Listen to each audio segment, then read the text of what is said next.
let's get baked. And I love that idea, Sarah. Let's get baked. We're talking about sourdough bread and sourdough products, different things. Yes.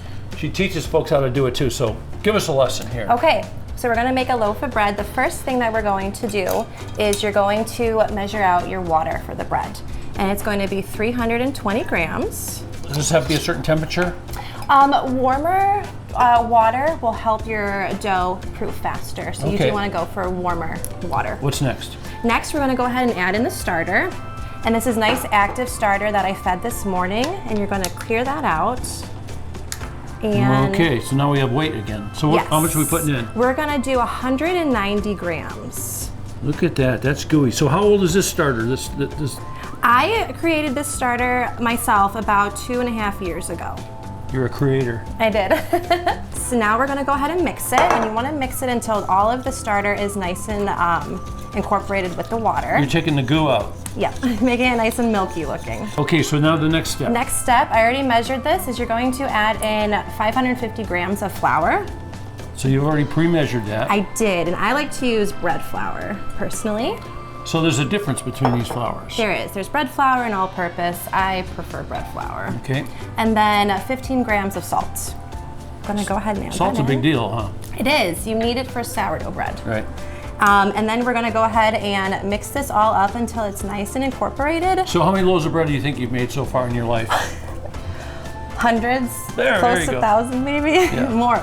Probably more than that. So if somebody comes takes your class and they learn how to make it one time, they can fight their way through it to get better and better at it, huh? Yes, and I always help them along the way. They can message me or call me, and I like to help them.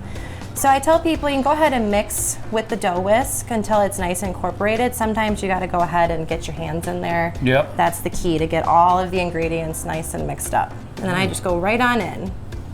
And I mix until it is fully incorporated. So feel and touch has a lot to do with being a good bread maker, doesn't it? It does, Yeah. yep. Mm-hmm. I know, because you read a recipe and it tells you, well, it should be like this. Well, I don't know what like this is. No, exactly.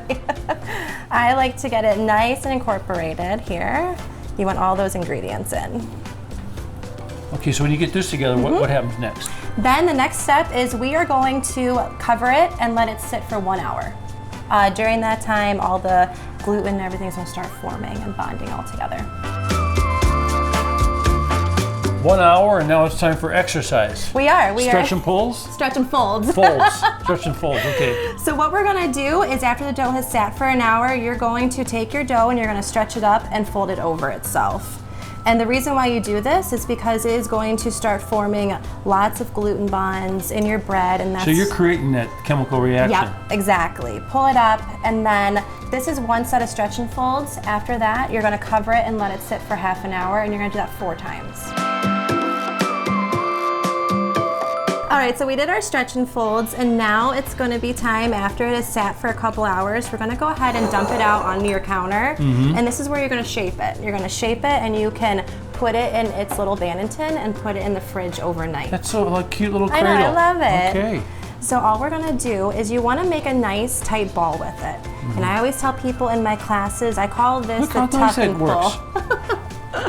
Yep. So you just go like this. I know that's not easy because I've done with pizza dough. Yeah. I see guys like you doing it like that, and then I try it. It's Yep. So you're gonna have a nice tight ball like this. And typically I tell people you wanna go ahead and just cover it and let it sit for 20 minutes just to rest. Will you put it in the fridge? Yep. So what we're gonna do is we're gonna tuck it away. We're gonna put it to sleep. So I always tell people you can do another little turn around here, and I like to flip it over. Look how nice the other side is still. Yeah. And I like to fold it in half, and you crimp it, and then you fold it again. This is called a caddy clasp method, just like that. I should have brought a pencil and paper. I do have my book. There you go. And then you just do a nice little stitching on top. And then I like to use shower caps to keep all of the moisture in there. And then she's ready to go in the fridge until the next day when you're ready to bake.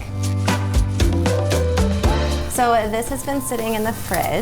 And so you're gonna go ahead, and I have parchment paper down, and then I just dump her out. So parchment paper so it doesn't stick. Yes, correct. Okay. And then you want to make a nice deep score in the sourdough. I like your rig there, look at that. Thank you. Yeah. Nice bread lane.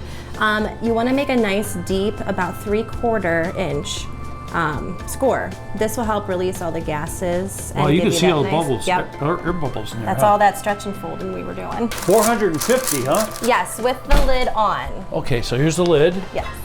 We'll put in 450. Could you open the door for me? Yes, I can. Thanks. And how long do we stay in there? 450 for 30 minutes, and then after the 30 minutes, you're gonna knock it down to 400 and take the lid off for 15 minutes. Okay, great. Let's get to the end. Okay, Sarah, start to finish. How long was this, you think? It takes about 5.5 hours if you're working with warmer dough. 5.5 hours. So you could take the classes and you can learn how, but what I would do is I go to your social page and I'd just buy some bread from you. So we already cut it? I'm ready. Okay, where should I do it? I would cut right down the middle Right so down you the can middle? see everything on the inside. What do you think? You want to have a little taste? Sure. You got one? Thank you. My serving technique wasn't great. Did you notice that? Okay, I'll toast you. Toast. Toast. Bread. You could do that. I can. Thank you very much. I wish I could do this. You could. You could teach me. I could.